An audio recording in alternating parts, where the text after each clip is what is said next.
Hello, welcome back. Another breaking news special. And this time I'm joined by Philippe Cloutier, Cartier Resources, President and CEO there. And we're going to talk about the ore sorting results the company put out this morning. It really factors in nicely with the resource update they came out with just recently, a couple of weeks ago, and how it all. And we're going to talk with Philippe how it all factors into the upcoming PEA study. But before we switch over to Philippe, be reminded to follow us on YouTube, follow us on Twitter. And as you know by now, we do all our interviews live. There's nothing edited. So make sure to use that to your advantage and also hit that bell notification as well. Turn all the notifications on. That way you do get push messages on your phone when we go live. You do have an advantage. You can choose to watch it live and be ahead of the replay cloud there and use that maybe for no, I shouldn't say that. But use that to your advantage. That's what I should say. And let's switch over to Philippe Cloutier. And Philippe, wonderful. Good morning. It's great to see you again. How are you doing? Good morning. I'm doing fine. Of course, you're smiling, and you put out great study results this morning. It's all good. Let's run us through it. What did you put out, and how does it all fit in? Well, basically, industrial sorting and mineralization has been around for quite some time. Our project is amenable to that technology, and it benefits. In one of the scenarios they're running at the PEA level. Dial back a bit, we drilled off within 500 meters of the shaft, about 60,000 meters. We recently delivered indicated and inferred resources, and we had also discussed to our shareholders that we would be providing them with internal engineering studies. We did the shaft haulage capacity report, which we filed last September. We just this morning did the ore sorting or industrial mineralization sorting report that gives you how this benefits the mineralization.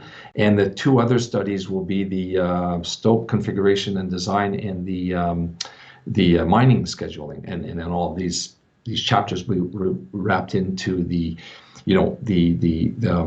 preliminary economic assessment. And what it basically means is, look, fundamentally, the Chimo mine mineralization, there's two distinct mineralized facies. There's a high-grade quartz free gold facies, and then there's a gold in arsenopyrite sulfide facies. And then when we sent in the samples to Steinert and Coram, well, we sent in 6 subphases, 2 which are silica rich, one which is pure quartz and with coarse gold, and the other one which is silica rich with gold, and then 3 different grades of arsenopyrite or representative gold mineralization of the arsenopyrite mineralization, and we sent in some waste material. And then we ran the sorting tests on this stuff to see if the scanners can recognize this.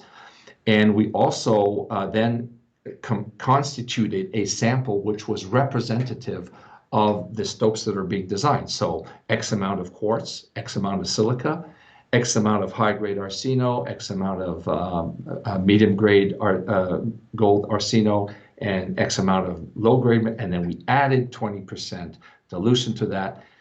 And those are the results that you're seeing today. So if you take the grade of the indicated material that we had in our resource estimate, and we had 3.2, I think, of the indicated material, it bumps it up to just 4.6 grams per ton. In the idealized or hypothetical situation where you would install sorters at surface. So it greatly benefits the project, and it allows for us to consider sorting this mineralization at surface, and then, pre-concentrating the stuff, and then sending it to lower capacity mills down the highway, Great. And we still have a bit of a delay. That's why I held off for a second. But I got the press release up on screen right now. And since it is a bit more technical release, I really want to make sure that we understand what we're looking at. And I have to admit, I already stumbled over the first sentence, and that's the only part. But you produced a concentrate, and I wanted to highlight that here. Let me just highlight that real quick so everybody can follow us. But you produced a concentrate. Not a concentrate. Chimo Mine Project produced a concentrate represented by mass a bit more than 50% of the original mass of the material. So, and with a percentage increase of 107% of the gold content compared to the feed of the sorter.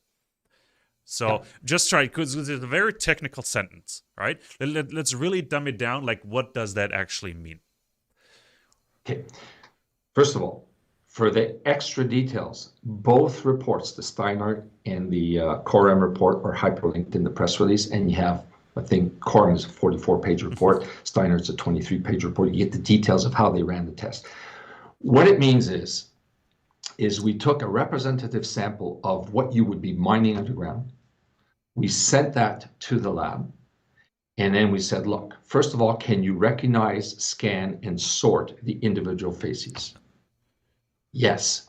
Then we asked it, then we created a sample that would be representative of an underground stope. And we ran the sample, we mixed the rock together, we sent it there. What it did is it took if you had a grade of 1 gram per ton of, let's say for that sample, the output would be 1.7 grams per ton. And half of the material would be sorted out as waste, and half of the material would be a pre-concentrate. And that's the stuff that you're going to be trucking to the mill. The effect of that is you've increased the grade, so theoretically you're going to get a higher recovery rate at the mill.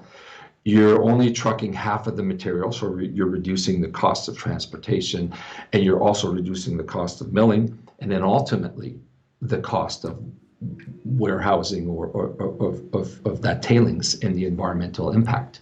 So it's all good, and it was done with the view of trying to measure the economics of sorting the stuff at surface and sending it to lower capacity mills along the highway. Allow me to jump down a bit of a rabbit hole with you there for a second, and maybe expand on that.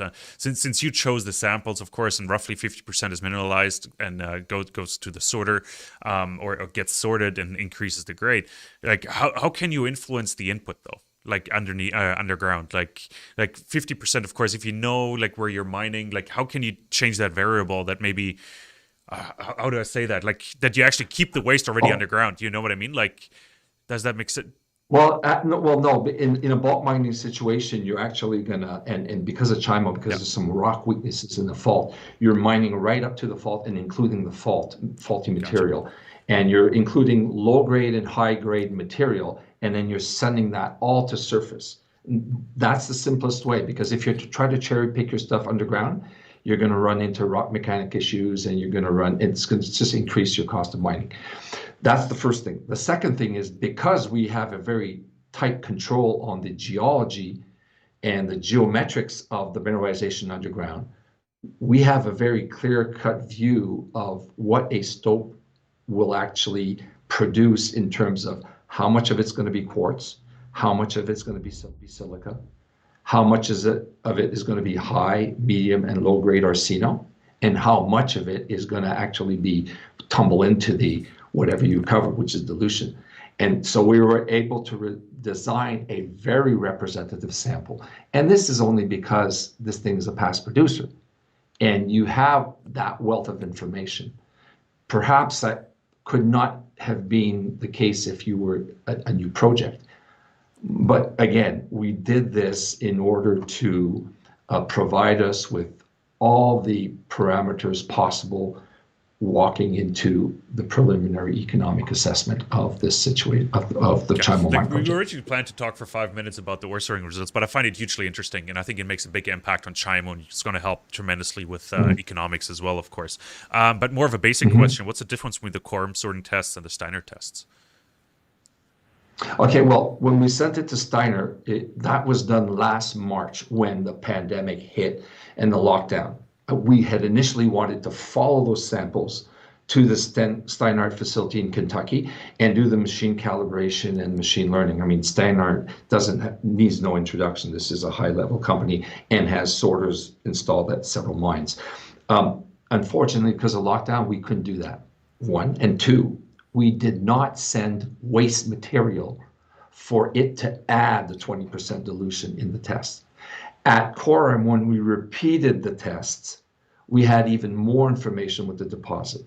So the main difference is at COREM, we physically added the 20% dilution to the sorting process, and then we could actually measure the grade. And at the Steinhardt test, we mathematically added 20% dilution, and well, the results were comparable, which shows the robustness and the reliability of both techniques, which were run in two different labs by two different personnel groups with essentially the same flow sheet. One last question, then I think we're done with the ore sorting for now. We'll see more details, of course, in the upcoming PEA. But it's a question from my end as well. Like, can you actually ore sort underground, or will everything be above surface? Well, that's a very good question, actually. Usually, if you foresee that your mineralization is amenable to ore sorting and it's a new mine, you're actually going to design and install the sorters underground, such as not to overly manipulate mineralization or rock. In this case, well, I mean, there's a trade-off. I mean, this is a past-producing mine, and rather than send these sorters underground, you simply install them at surface. Again, intuitively speaking, it is best to run the full mineralization right up to the high-capacity mills. But, you know, for the price tagging event and seeing how much the value of this thing can be, we want to run sorting on site as well as other variables. And so it's an ongoing process. I got another technical question for you. I don't want to lose the general audience here, but have you tested various grind sizes of your rock and material? Does it respond very differently from various grind sizes? Well, the first thing is we were running on large core samples, so we couldn't afford to do it on large rock fragments. But eventually, the machine learning and machine calibration, they are going to have to crush, and there will be a sweet spot where the more you crush, the more you could sort, but then you're consuming more energy for the crushing process. And in the crushing process, you generate fines. And the fine particles are the ones that don't go to sorting because they naturally contain more gold and they go straight to the mill. Great. Philippe, this was awesome. Before we go even further down the ore sorting rabbit holes, I really appreciate the update there. It was hugely insightful. One last question, and that's an unfair one, because I know you've answered the question you didn't want to. PEA date, when do we see it? I don't know, Kai.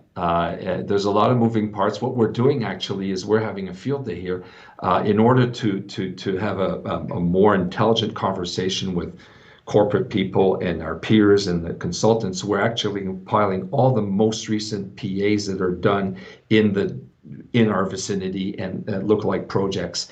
And so that when we get to that conversation with the practitioners and the consultants, we're able to use the numbers that are currently being used in the industry. But whereas the date, listen, we still have the stope configuration of north and south and the mine scheduling of the north, south, and central to be completed before we press enter by plugging in certain numbers.